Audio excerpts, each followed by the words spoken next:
Hi everybody, welcome to English 101 with David Hancock, and I am David Hancock. In today's video, we're going to talk about the 5-paragraph essay. For those of you who are taking a high school English class or who are learning to write, the 5-paragraph essay is one of the more basic essay structures. It's just designed to show that you can convey an argument in a logical and structured manner, and it follows basically the same formula wherever you're at. It is not a type of writing that's going to carry you through college or after college. Basically, the 5-paragraph essay is something you learn so that you can build on that and learn more complex things in the future. So this video is going to show you how to write a good 5-paragraph essay, and once you've learned that, you'll be in a good position to learn more complex writing structures. Now, before we get started, just make sure you're familiar with how to structure a basic paragraph. The first thing we need to do is understand the purpose of each of the 5 different paragraphs in the 5-paragraph essay. They all have a different purpose. If they all did the same thing, it would be called a 1-paragraph essay. So these are the 5 paragraphs that are common to the 5-paragraph essay structure. And we have the intro or introduction, Argument 1, sometimes called Concept 1. Argument 2, sometimes called Concept 2.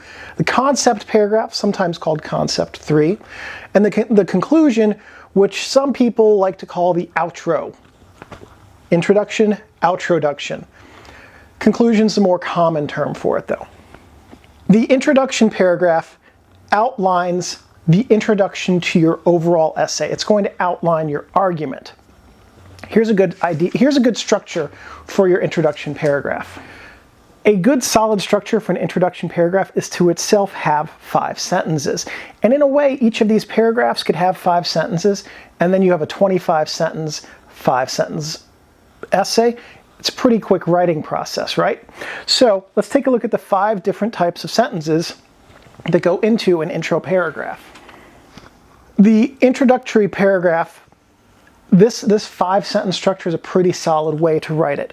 Your thesis or your claim, those are interchangeable terms for this type of writing, up at the front. Second sentence outlines the objective of your essay. The third sentence outlines the argument you're going to make in your essay. The fourth sentence outlines the approach you will take to make your point. And then the 5th sentence is going to conclude the introduction and introduce paragraph 2. Basically, the introductory paragraph is a shortened version of your entire 5-paragraph essay, and it's going to outline exactly what you're going to do. Essays are not about surprises, they're about structure, so it's okay, and in fact, it's advisable when you're writing an essay not to surprise your audience. Tell them, hey, here's what's coming, get ready for it, I'm going to tell you what I'm about to do, and how I'm going to do it, and then we're just going to go into it. And then as you close your paragraph, you want to conclude it and introduce paragraph 2. Paragraph 2 is your first argument. One thing about your introduction and your conclusion, you have to write 5 paragraphs, right? The introduction should be your 4th paragraph that you write. Your conclusion should be your 5th. You want to start by writing paragraph 2, then 3, then 4. Then after you know exactly what's going to be in here, go back and write your introduction, because this will write itself once you know what the content here is. You've written this so you know what your thesis is. You know your objective. You know your argument. You know your approach to proving your argument. And then you can introduce what you're about to say because you've already written it. Then after you've written your introduction, you go to your conclusion and you write that, because the conclusion is exactly the same as the introduction, but where the introduction says, here's what's coming, the conclusion says, well, here's what I just did. So to that end, we can use this structure for the introduction and the conclusion. 2 of your paragraphs write themselves after these 3 are written, meaning that your 5-paragraph essay actually only needs 3 paragraphs of writing. I just saved you 40% off your homework like that.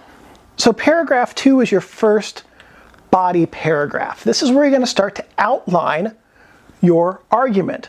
Argument 1, Concept 1. This doesn't mean you have 3 different concepts or arguments. It means this is the first of 3 paragraphs that detail your argument or your concept. So I'm going to erase this here, and then we're going to do this same thing for paragraph 2. Paragraph 2. Topic sentence. This is how you're going to start every one of your 3 body paragraphs, is with a topic sentence. You're making a claim here. The next 3 sentences are going to detail your argument and provide proof.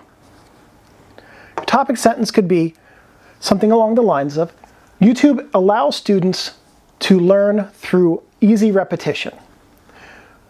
Your 3 sentences could be something along the lines of, by pause and repeat, seeing captions where they're available, whatever it happens to be, here are the ways that pause and repeat and repetition help students to learn better through YouTube than in-class participation. However, pause and repeat repetition is only one of many ways that YouTube helps students.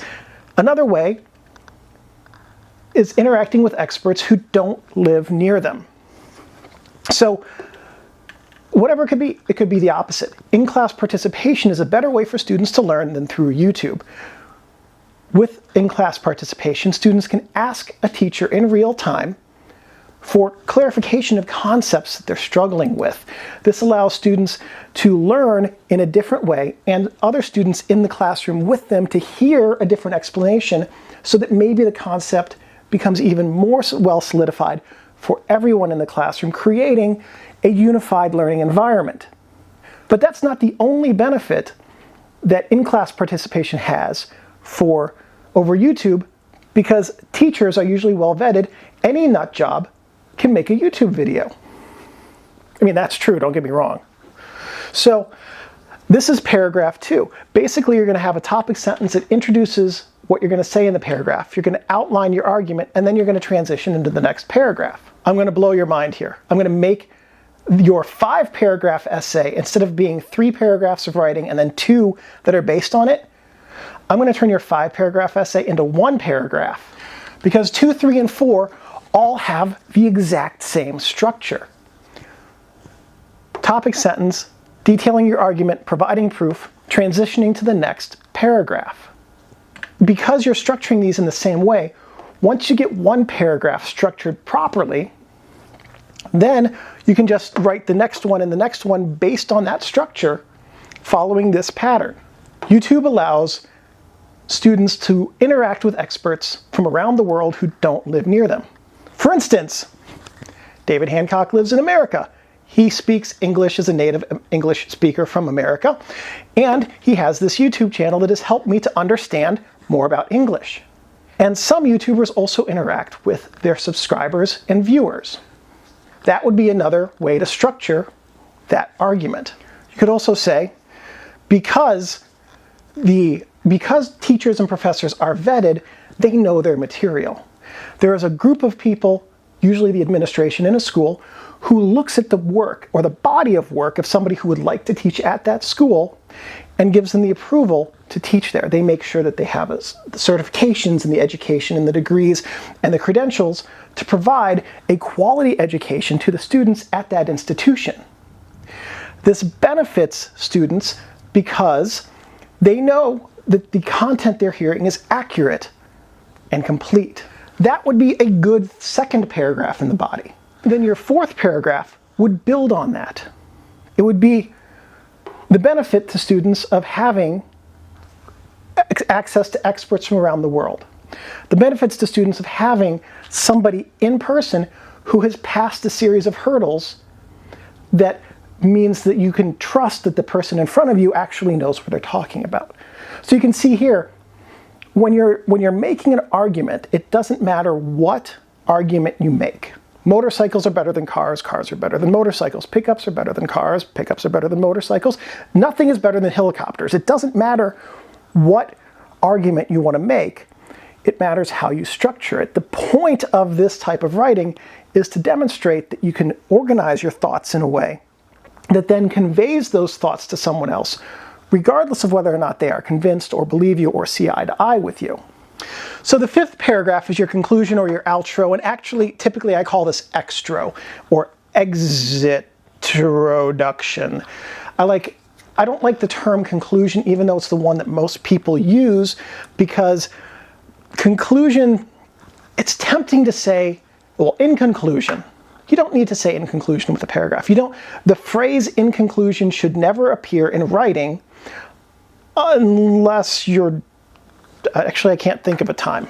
No, I can think of no time in which the phrase in conclusion should appear in something that will be read. If you're speaking in front of a group of people and you say in conclusion, that's okay because you need to signal to them that the thing is about to end. But in writing, we know the thing's about to end because there's nothing after it. It's blank pages or no pages. We don't have to say in conclusion. So when you're writing your 5-paragraph essays, don't say in conclusion at the start of the concluding paragraph. The conclusion basically just reiterates what you've said. It reiterates your point, how you've made your point, and why you are right. That's what the conclusion does. Therefore, the last sentence of your essay and the last sentence of your concluding paragraph could be, therefore, YouTube is better than in-person education for the reasons outlined above. Therefore, in-person education is more reliable than watching some crackpot on YouTube.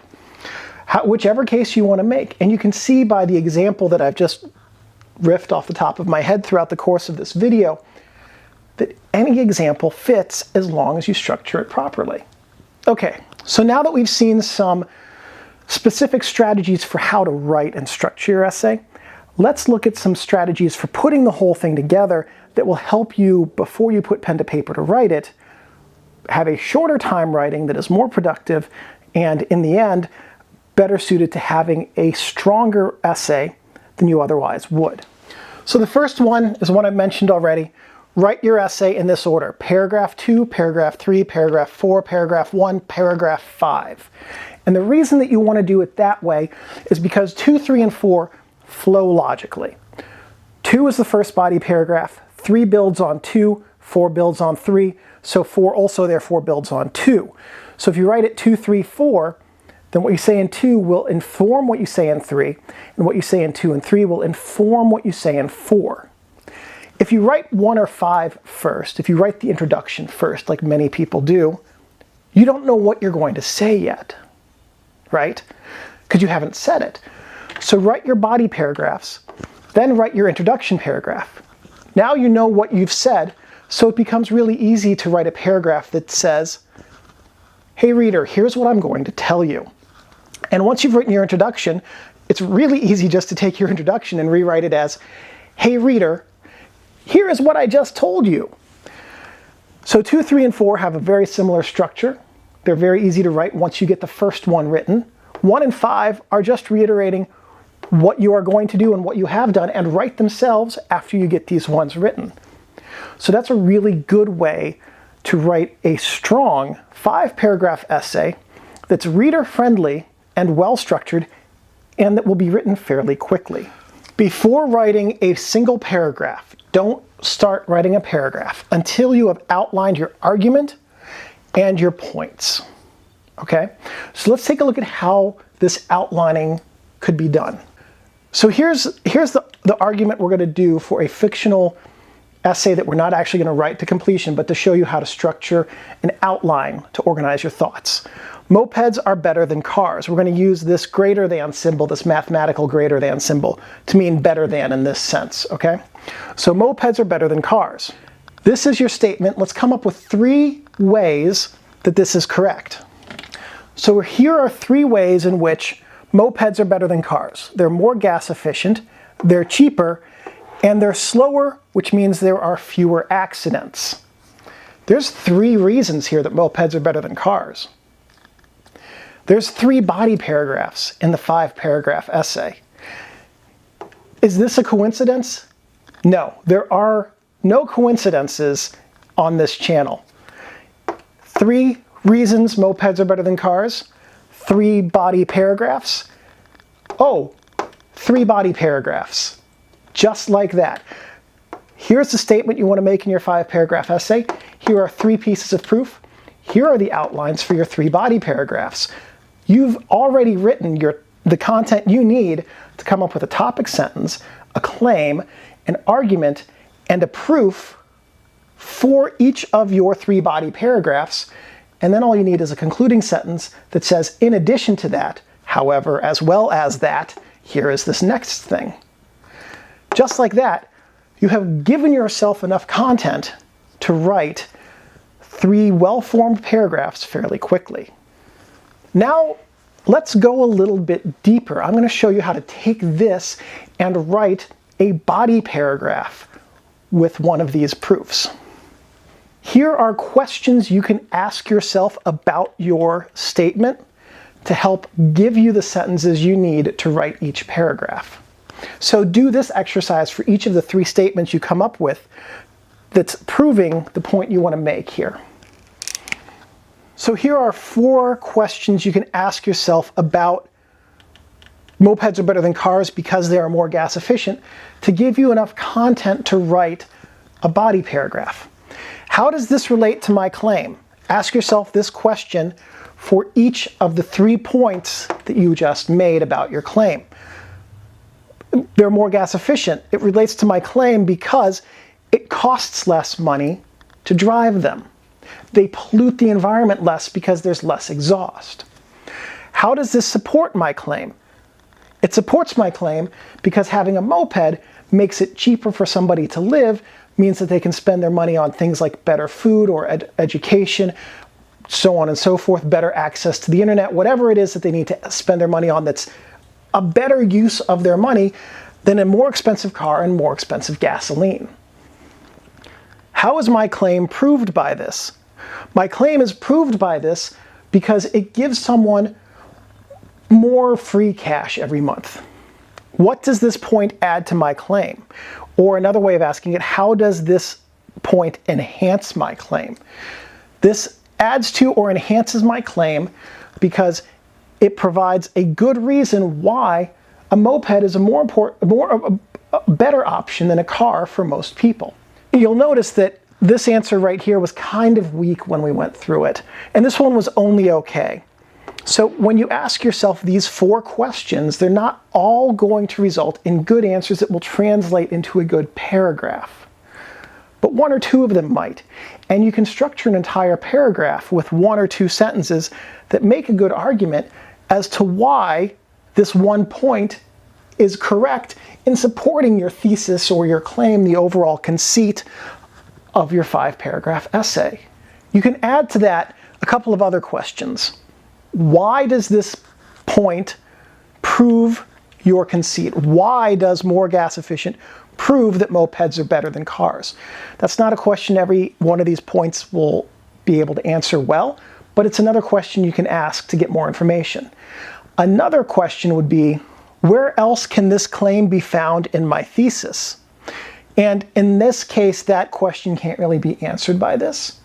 But for some of the other points that we had up here underneath more gas efficient that we erased, that question could be useful.